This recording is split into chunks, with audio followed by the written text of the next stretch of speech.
Maraming salamat sa ating mahal na chairman sa mabilis na pagtugon dito sa mga resolusyon. At yun nga, kahit tunog na tunog ang ating mga cellphone dahil binabaha pati dito sa labas ng Senado, tayo ay nagmi-meeting at nagtatrabaho. Tama lang po dahil nung Abril, napirmahan na ni Yusek Perry na narito ng DTI yung Pax Silica Declaration.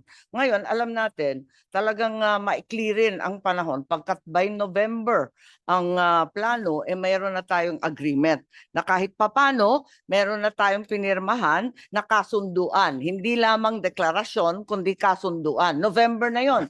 So kung tutuusin, 2-3 buwan na lang natitira, kailangan tutukan talaga natin to. Ngayon, ako'y naalarma dahil nabigyan ako ng DOJ ng isang kopya nitong tinatawag na Architecture of a Proposed ESG framework in the Philippines. Ito raw ang framework na gagamitin, ang siyang draft na gagamitin para sa kasunduan ng Pilipinas at ng Estados Unidos. Ngayon, didiin ko na tulad sa ating lahat, wala naman tututol sa Pax Silica kung ito ay magbibigay ng karagdagang hanap buhay at kaunlaran para sa ating bansa. Hindi lamang doon sa 3 probinsya, kundi sa lahat.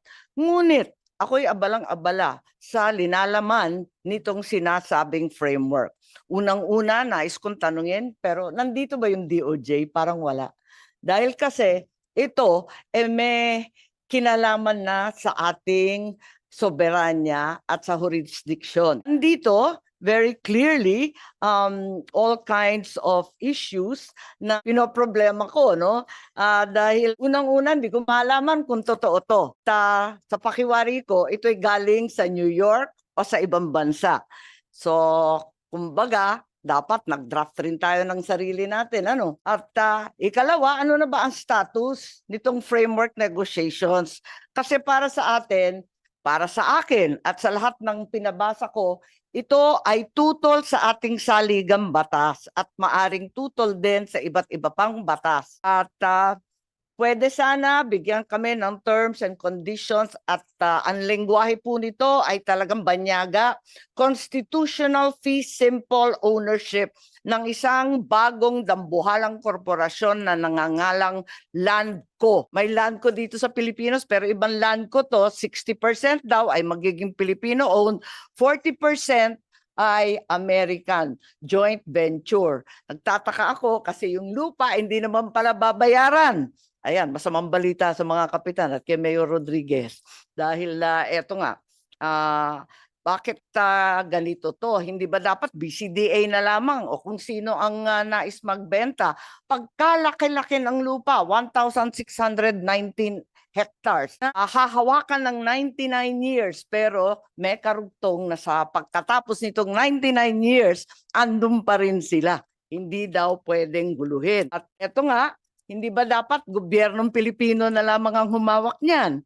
Pagkatapos sa bayaran ng fair market value, ang sino mang gusto magbenta, pagkat ang narinig ko sa mga taga-barangay, pati sa ating mga ita, babayaran lang daw ng 300,000 pesos ang unang 5 hectares. Kung lumampas ng 5 hectares, wala na raw silang budget.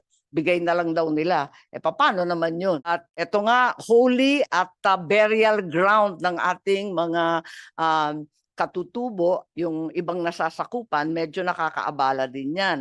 Bakit naman tayo magbibigay ng pagkalaki-laking lupa ng libre dito sa joint venture na siya na rin ang mamumuno? Ang nandito sa framework po, ang pakaliwanag, may master tenant na siyang mangangasiwa sa lahat ng sublease and the entry and of companies and the construction of facilities. Ano ba ang nasyonalidad nitong master tenant or JV na to? Pagkatapos noon, meron pang paglilikha ng Pax Silica Court of Commerce in New York. Ang sakop ba nito commercial contracts lamang o talagang isusuko na natin ang batas Pilipino at ang korteng Pilipino sa New York? Parang nakakakaba naman yata to. Ang sabi kasi exempted na daw sila sa iba't iba pang batas at hindi sasakupin.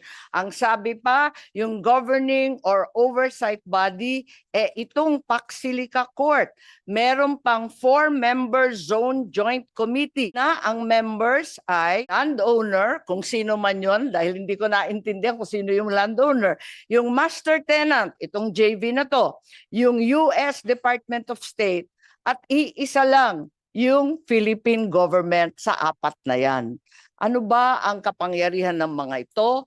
Pagkatapos nga, palibhasa ito ay hearing ng critical minerals at environment, hindi binabanggit na sakop din ng deklarasyon ng Pacsilica ang processing ng rare earth. Ngayon, ang processing na yan, alam po natin, ay very, very toxic at kung minsan radioactive. Ayag ba ang mga taga-kapas na sila ang i-expose sa kung ano-anong mga minerals na yan?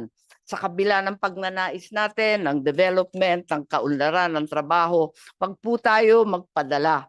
Higit sa lahat, ano ang national security implications po nito? Ako ay naniniwala na kailangan malaya ang foreign policy ng Pilipinas. Huwag tayong kakampi sa isa o sa kabila. Ituturing ba ito ng China ng expansion of EDCA facilities through civilian development? Ito ang nakaka-nervyos din kasi yung geopolitical risk, andyan na naman tayo sa kalagitnaan ng dalawang dambuhalang kapangyarihan.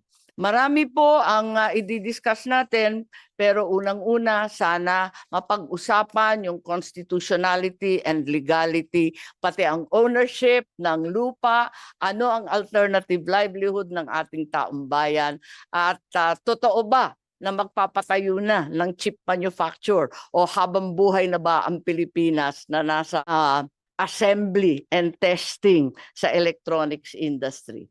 Yun lang po. Sana tignan po ninyo itong framework dahil para sa akin, maraming bahagi ay kaduda-duda. Unahin po natin ang Pilipino.